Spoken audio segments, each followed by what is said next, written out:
think Alaska is just snow and mountains? Well, think again. Today, we're joined by Betsey of Her Alaska Travels, who's here to reveal the hidden gems of Alaska, how she's mastered Alaska Airlines' points and miles, and why traveling to the last frontier might just be your next greatest adventure. From solo flights at the age of 5 to luxury trips using points and miles, this episode is your all access pass to experiencing Alaska like a local. Let's dive right in.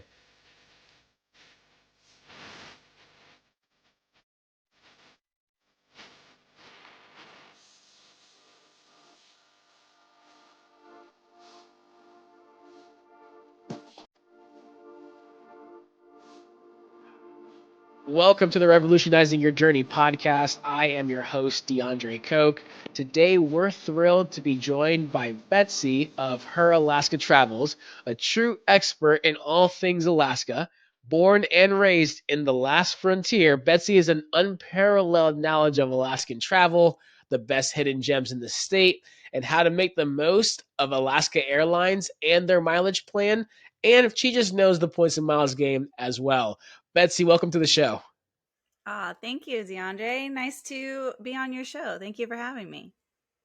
Absolutely, absolutely. So I already let the audience know, Betsey, that you are from Alaska. So I just got to ask, what's it like growing up in Alaska? I mean, coordinating this was, what a 5, 6 hour time difference on its own. So what's it like living in the last frontier? Yeah, so being born and raised here was absolutely epic to the point where I now am determined to raise my daughter in Alaska for the experience, for the culture, for the grit that Alaskans have to have while growing up. I mean, growing up in Alaska is it's hard to pinpoint, but it is absolutely different in the sense where we were raised to survive. There are some things, that you have to do. You have to be prepared for weather. You have to be prepared for animals. I mean, I literally grew up, my kindergarten class had a drill on what to do if you were walking home from school and ran into a moose. So I was raised to survive pretty scary situations. And I love that because I have been able to apply that to my travels and also any other kind of like scary or things that could scare other people. That's awesome, Betsy. So I know that you're a pretty seasoned traveler in general. So I'm curious, how did you end up getting started in the world of travel and how did that evolve into your expertise that you now have specifically in points and miles? Awesome. Yeah. So believe it or not, I started traveling at the age of 5 and solo traveling at the age of 5. When my parents split up at the age of 3, my dad relocated to Oregon, Sisters, Oregon. And I was on a rotational schedule with them, 2 weeks on, 2 weeks off. So I actually was going on the plane at 5 years old as an unaccompanied minor up until I started first grade on Alaska Airlines, on Delta Airlines. I would go as an unaccompanied minor and travel down to Oregon to stay with my dad during his time and vice versa. So I started traveling at a really young age, and I knew as Alaskans, the only way to get a break is get on an airplane. We can't drive to another state to experience something. Like, to get somewhere to take a break from Alaska, from the rough life that we live up here. It's not that bad, but it's a little rough. And we have to get on the airplane. So I have been doing that since I was 5 years old. And I mean, I solo traveled at 5. Granted, I was unaccompanied minor, which I will just say right now, as an unaccompanied minor, that really set the level of travel pretty high. I always think about how we go to lounges now. When I was unaccompanied minor, there was an area for kids that was exactly like lounges are now. I mean, there was a buffet of snacks and food. There was a play area. There was couches for us to take a break and like lay down and sleep. And I remember these lounges when I was a kid that I would go to as an unaccompanied minor. That's really kind of what started my travel career. And my mom, she ended up moving out of state from Alaska, and my dad moved back to Alaska. So I was, again, still doing that travel during the summer and during winter break. And I was flying as an unaccompanied minor to travel back and forth to my parents' house. And then that evolved when I became an adult. I got a job that made decent money to me because my first job, I was a barista. And then at the age of 17, I went to the oil field. The oil field is like in the Arctic of Alaska. So we actually fly to the oil field. It's a 2-hour flight, 624 miles from Anchorage. And we go there and we work for weeks at a time. And we work anywhere from like 2 weeks to the longest hitch I did was 14 weeks. And we work every single day, 12 hours a day, and we make bank, right? We're working 84 hours a week. That's 40 hours straight time, 44 hours overtime, minimum. Wow. Some days we work 16 to 18 hours, depending on the job, right? So after those hitches, we call them, we would get like an R&R, which is like a couple weeks break. And during those R&Rs, I knew as soon as I was making that money and able to travel that I wanted to go travel. And so I started traveling at 18. I took my first like solo trip as an adult to Hawaii, which is a very, very familiar place for Alaskans because it's easy for us to get down there. It's almost like the second Alaska. We're very similar in the culture. We're very similar in being so remote from the lower 48, which is what we call the States. So I took a trip there and I was with a friend. We were essentially backpacking in Oahu and we went to Maui. I fell in love with Maui. And 6 months later, I packed up all my things and moved to Maui. I was there for a little under a year where I was both commuting back and forth from Alaska to work in the oil field. And then at one point I was laid off. So I worked at a coffee shop in Maui. But since then, it has been game on. Like I had the means to travel with working in the oil field. I was able to make a good enough amount of money. I was able to have the time off on those R&Rs to go travel. And also that first backpacking trip, I met my best friend who was a total gypsy. We are still best friends today. And she had been traveling all over the world and she had this plan to travel to so many countries, and I just tagged along with her whenever I could. I would meet her in different countries on my R&Rs. So that's kind of how my love of travel started. Okay.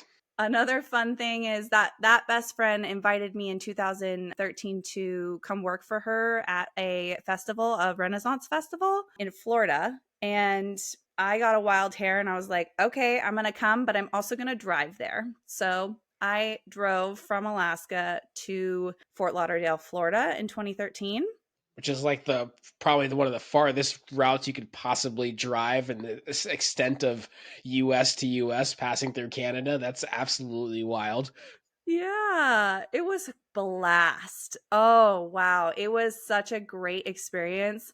I will say I had a front wheel drive Mazda 3 stick shift. Wouldn't recommend.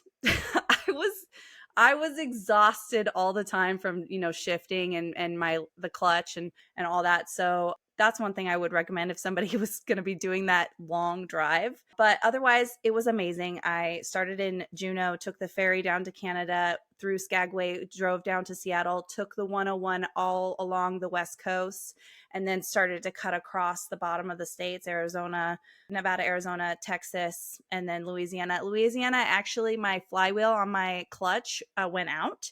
So I was stuck in Louisiana for almost 6 weeks living in a tent because I didn't have the means because I didn't plan to stay in one place. I was, planning to keep going.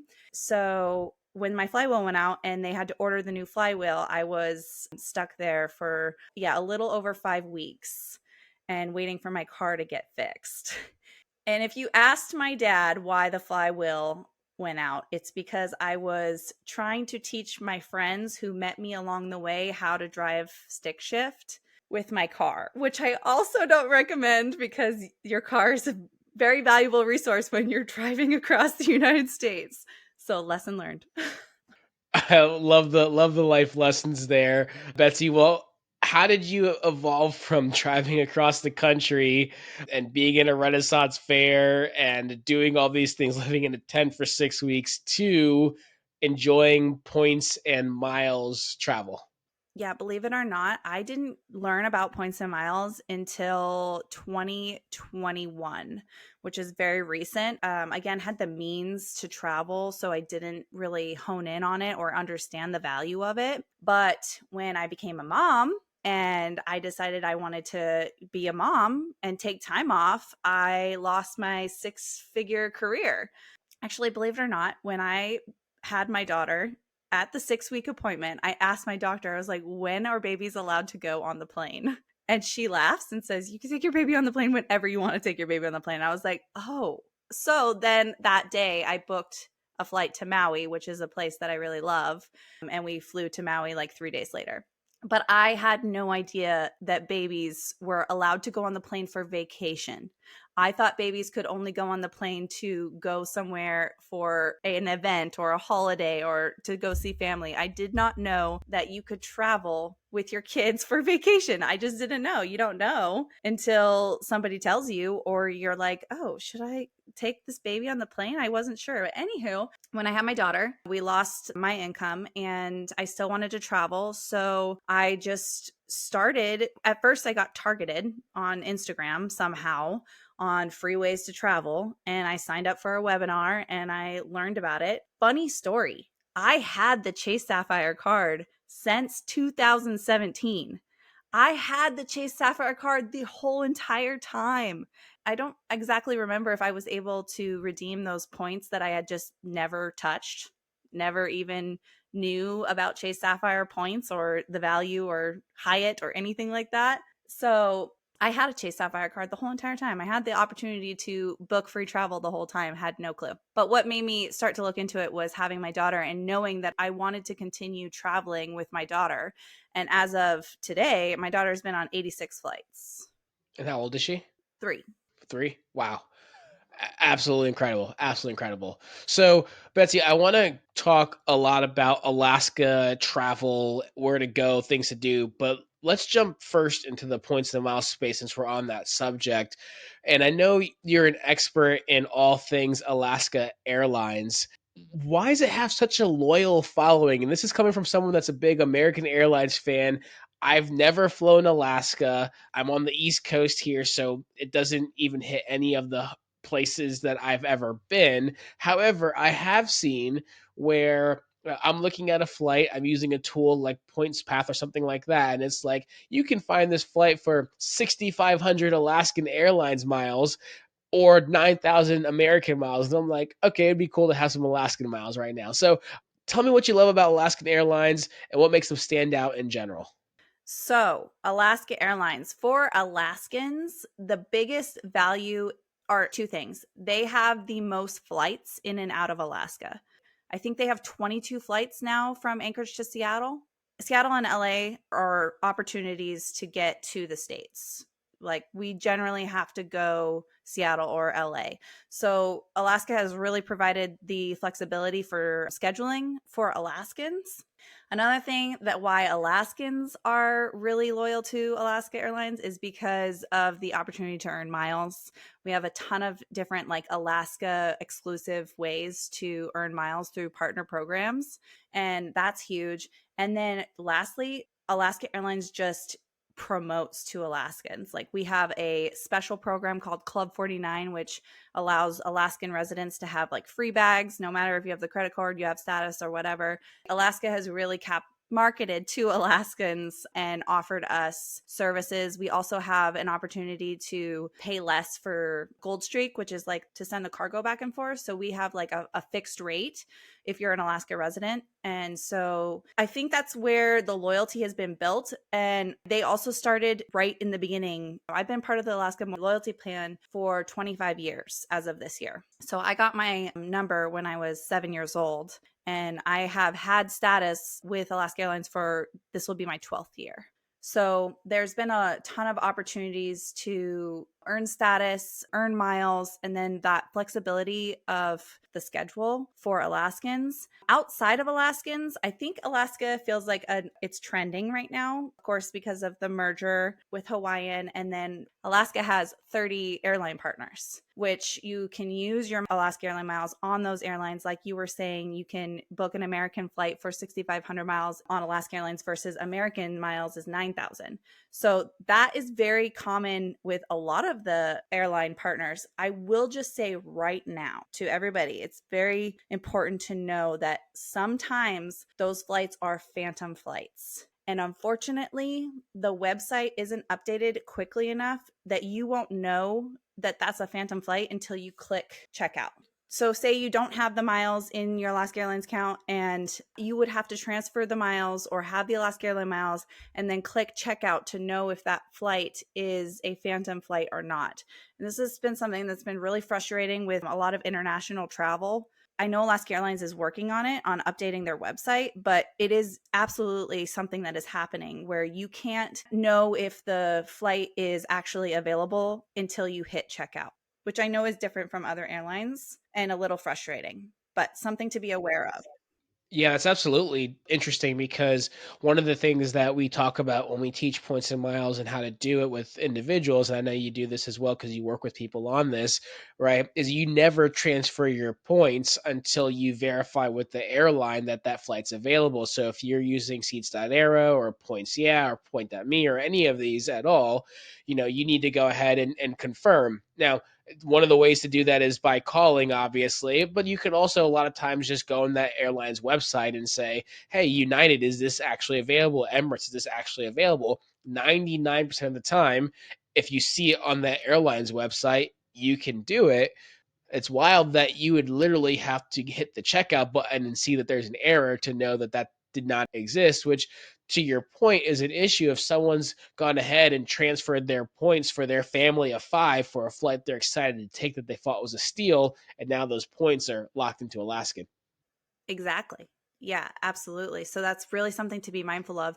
Calling is the best opportunity right now. And until they update their website, Alaska has a lot of changes. And we're going to talk about those changes today because people have to know it's good and bad, but people have to know about the changes that are happening. But I know that Alaska's priority is customer service and, having a solid system and a good business. I believe that they do want to support their customers, but they're just going through growing pains with, the merger and growing their business. I was on a flight recently and I sat next to one of the airline pilots and he was just telling me how they have 9 max 9s and 8s on order. So they are growing at such a fast rate and some things are falling through the cracks, but I don't believe that that's because they're a bad company. It's growing pains, in my opinion. Hey everyone, I hope you're enjoying this week's episode. DeAndre here, and I just wanted to interrupt briefly to remind you of two things. First, be sure to sign up for our newsletter where we give you direct access to travel updates, news you'll want to jump on in the points and miles world, and our continuously updated card offers to maximize your travel rewards, often before they're ever mentioned in the show. Also, if you didn't already know, we have a private Facebook group where we share news as it breaks, ideas, and other things that don't make it into the newsletter or show many times. And that's the best place to get your points and miles question answered directly by me and other travel enthusiasts. Both of these links will be in the show notes. Now, back to the show. So let's talk about these mileage plan updates. What are the things that you think is really relevant for the listeners to know? Because obviously there's been a lot of hype around Alaska Airlines here just within the last 30 to 60 days. Yes. I think the biggest advantage for everybody across the board is earning EQMs, elite qualifying miles, on award travel, including on award travel on partner airlines. So, for example, you book a flight with those miles on Alaska Airline Metal or on their airline partners, you're going to earn points. You're going to earn the miles flown towards your status. And that's an absolute game changer. I don't know of any other airline that's doing that. And like you said, having status with different airlines is beneficial because you could do that, book award travel. Next thing you know, you've got a low tier Alaska Airlines status, which you might say, I don't really need that because I don't fly Alaska specific. But Alaska Airlines is part of One World. And that low tier One World Sapphire membership can now get you into a lounge in Qatar that you wouldn't have had. And that's because you were getting your actual qualifying miles essentially by flying award travel. And that's one of the biggest downsides with using award points. Whenever I almost never use my American miles for really inexpensive American flights because I want to get the actual miles to help me with status. So that's huge. What else is there? I feel the same. I want to touch on that real quick because a very important key part of this new amazing opportunity is that all those flights have to be booked on Alaska Airlines website. So you're not going to be booking on a partner airline. You're not going to be booking on American with American miles, putting in your Alaska code and earning EQMs. You're going to be booking that American flight on Alaska Airlines website with Alaska Airline miles, and then you're earning the EQMs on that American flight. Very important to know because I feel like it was a little bit confusing, and it is a little bit confusing even for me. I had to really just study the terms and conditions to understand what the rules were, but that's really important to know. There's a second thing that's really important to know, and that is they are now offering bonus EQMs on partner airlines if you book with cash. So if you go on Alaska Airlines and book a cash flight on American, or you book it on Iceland Air, you will earn, based on the class fare of that flight, you will earn EQMs. And if it's in a higher class fare, such as a premium economy and up, you will earn bonus. So you'll earn a higher percentage EQMs. That is only applicable for cash fares, which has been something that is kind of confusing because they are promoting that you're earning EQMs on partner airlines. However, that is specifically for cash fares. It's only elevated EQMs if it's cash fares. If you buy a first class or a business class flight like I did from Amsterdam to JFK on a Morocco airline, I can't remember the name. It's like Ryanair. But anyways, I bought that business class seat for 55,000 Alaska Airline miles. I'm only going to be earning the miles flown on that airline towards my EQMs. Whereas if I would have paid for cash for that flight, which was like $3,000, I personally would never do, I would be earning 250%. So I'd be earning 2.5 times the EQMs. I hope that's not confusing, but I really find it very important because I don't want their expectations to be lowered or misunderstood. I appreciate that. Just for the listeners out there, can you just explain briefly what EQM stands for, what it is? Yeah, elite qualifying miles. One elite qualifying mile is towards your elite status. And gosh, there's just so much that has been updated that is amazing. There are 4 tiers on Alaska Airlines. You have MVP, MVP Gold, 75K, and 100K. MVP Gold is where you start to earn the One World status, the Sapphire that you had mentioned. So these are the 4 statuses that are the traditional statuses that we've had for many, many years. But in between those statuses, they have added milestones in 2025. And milestones are when you hit certain EQMs with your travel, you get to pick a perk. And there's a list of perks. I'll share that document with you so you can put it in the show notes. And you can pick a perk when you hit these milestones. And the milestones are 10,000, 30,000, 55,000, 85,000. So when you hit these EQMs, you're going to have a list of perks where you can pick a perk on your way to elite status, which is really cool. Very nice. Very nice. I know a lot of people, Betsy, have been super excited, and this loophole is probably closing very soon. That with this partnership of Alaska Airlines and Hawaii Airlines, that you can essentially transfer your points from Amex into Alaskan and an Alaskan into Hawaiian. Do you know people taking advantage of that? Have you done that yourself? Well, you probably don't need to do that because you actually have the Alaskan miles. But I know a lot of people have been doing that because they're like, hey, this is a really convenient way to get some Hawaiian Air miles built up from our Amex. Can you speak to that at all? Do you have any idea what that timeline is going to look like when they're going to close this loophole that's available currently? So actually, sorry, let me correct myself. Actually, it's going from Amex to Hawaiian to get to Alaskan Airlines. So have you seen people that are taking advantage of that? Hmm. If I were to answer that question, in my opinion, I believe that when the websites actually merge together, the Hawaiian and the Alaska website becomes one website, that's when they'll kick that off. I have not capitalized on this for two reasons. One, the cost to switch over the miles from Amex to Hawaiian. Two, I have many other ways to earn Alaska Airline miles. In 2023, I earned close to 300,000 Alaska Airline miles with all the partner programs that I can earn and through flying. So I didn't find value in it. I found value in my Amex points in other ways. But I believe that either A, when the websites combine to one website, or B, when the premium Alaska Airlines credit card comes out.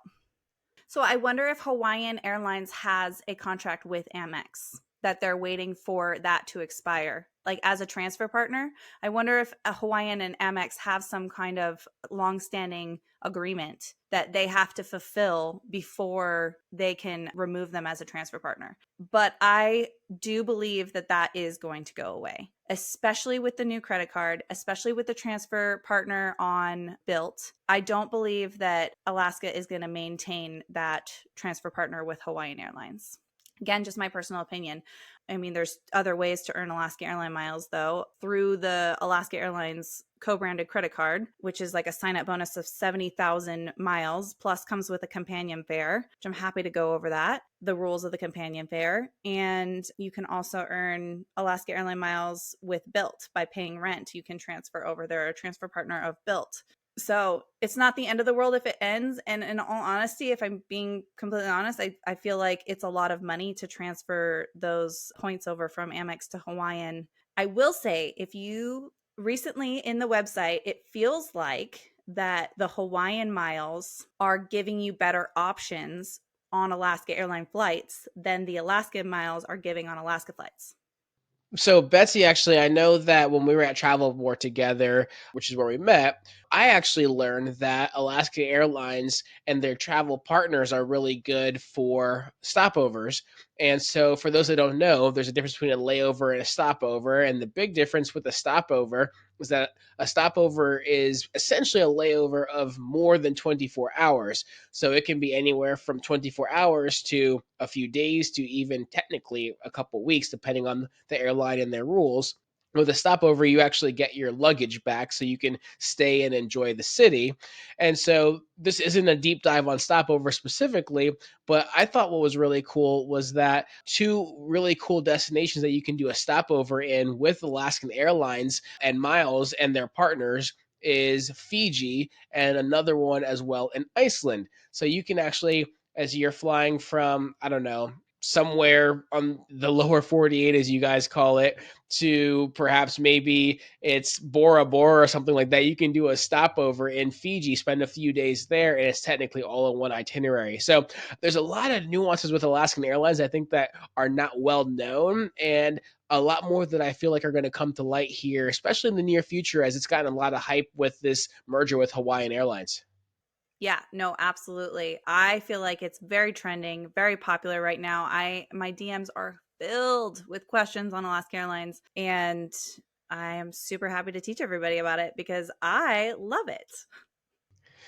So before we get into talking a little bit more about Alaskan travels in general, any other specific strategies or thoughts or routes or anything like that that you think more people should know about, that they should take advantage of or think about with Alaskan Airlines, or just any other tips and tricks with Alaskan Airlines in general? Sure, there's so many. But I think one of the most valuable things that I think Alaska Airlines has is redeeming the miles on transfer partners for international travel. I've seen business class flights for 55,000, 60,000 points. My daughter and I flew my 2-year-old to Germany last summer for 55,000 points direct from Anchorage to Frankfurt. And that was 55,000 per ticket, which was insane to bring my 2-year-old in business class and spend those points on my 2-year-old in business class. What I didn't realize is that I wouldn't actually get to enjoy business class because I was parenting my 2-year-old. So like I didn't get to drink the champagne. I didn't get to like enjoy my meal. I didn't get to sleep. So, pro tip, maybe save your points for the luxury flights without your children. It's nice to have the room, but I will be honest, it was actually more distracting for my daughter when they would come by with the cart and every time she thought she was going to get something. And I'm like, at this point, no, you cannot have any more juice. You need to go to sleep. Like, just because she's coming doesn't mean you get anything. And of course, explaining that to a 2-year-old is like, forget about it. Anyways, so there are some really sweet opportunities for international travel with Alaska Airline miles. I recently saw one in November of 2025 from LA to Tahiti for 60,000 on Tahiti Air. So there's lots of sweet deals. So when you're looking at, you want to check the partner list and see if there's any airlines on there that you would be flying on, that you would want to fly on. And then you check Alaska Airlines. Just be cognizant of those phantom flights that you might find. And also be aware that there's 3 types of partners, okay? There's the partners that are the One World partners, where your status, if you have status on another airline that is part of the One World Alliance, will be recognized, meaning you get upgrades. For example, I flew Qatar from Bali to Anchorage in October, and I bought an economy seat. I paid 35,000 miles to fly from Bali to Anchorage, and I was upgraded on Qatar the whole way in premium economy. Wow. Which was really nice. And that was only because of my One World status. And I want to tell a funny story about the lounge in Qatar. Okay, go for it. I didn't get a chance to go there because on the way home from Bali, I ended up getting like a cold. I got shivers, I got the chills, and I wasn't feeling well. I had to be wheelchaired off the airplane because I couldn't move. My body was aching so bad. And they, instead of being able to go to the lounge, Qatar Airlines made me go see the doctor. So I wasn't able to make it to the doctor clinic because, of course, I couldn't walk. I had too many body aches. So the doctor met me at the gate for the next flight, but I wasn't able to make it to the fancy lounge that I had access to because I was busy getting seen by a doctor that showed up on a little pedal bike with his medical team on pedal bikes and gave me some anti-inflammatory, and then they allowed me to go back on to the next flight to Seattle. So funny story. Haven't made it there yet. Got it. That's absolutely wild. So, Betsy, I want to transition now and talk a little bit about traveling to Alaska. And so, last year we had a super popular episode with Ryan of Profits and Points. That was episode 32, and he actually did his honeymoon with as an Alaskan cruise. And talked all about how he got to Alaska using points and miles, how he was able to enhance his whole cruise experience using his knowledge of points and miles. But one of the things he said in that episode is his recommendation was the first time that you go and travel to Alaska, it's beneficial. He'd recommend doing it as a cruise so you could see so much.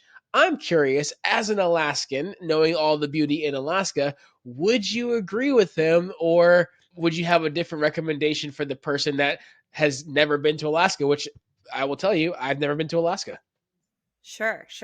Yeah, that's a relative answer. So if you're somebody who is more reserved and not as adventurous, absolutely. Get on a cruise through the Southeast, get to see the glaciers, maybe see some animals, get an opportunity to go into like multiple areas. If you're an adventurous person, skip the cruise. You're going to feel this desire to go do more when you get to these port cities or these port towns. Because you only have, maybe 10 hours in these port cities. Pro tip, some of the cruise lines won't pay the docking fee. So you'll have to get on a tender to be tendered to, which I'm sure this is normal. I haven't been on a cruise before, but they won't be able to pay, or there's not enough permits per dock to dock the cruise line. So you'll get on a tender. Some people can't get on the tender because there's too many people. They don't have enough time. Like they cut it off. And so some people can't go into the towns if they're on a certain cruise this doesn't happen often, but it does happen. I have heard of it before where if they don't make it, and then again, you're stressed about getting into a line and waiting to be getting on a boat to get to the dock to spend X amount of time in Juneau, Sitka, Skagway, all those Haines places. But back to it.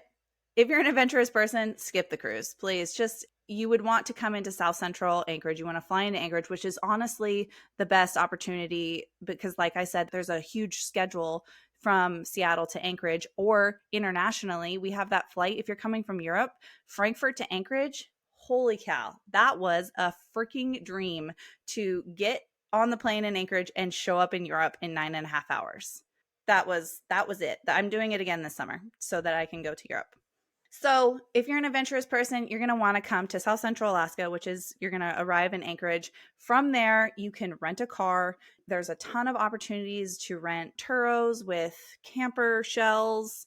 There are a ton of opportunities to rent like pickup trucks that have like the motorhome style on top. One thing I will say is if somebody comes and rents a car, get the car insurance. Like use your Chase Sapphire, use the car insurance. I rented my car on Turo. I had multiple people have the rocks come through the window because there's a huge, we use a lot of salt and stuff on our roads during the summertime. There's so much damage from the rocks. The windshields get cracked all the time. People hit moose.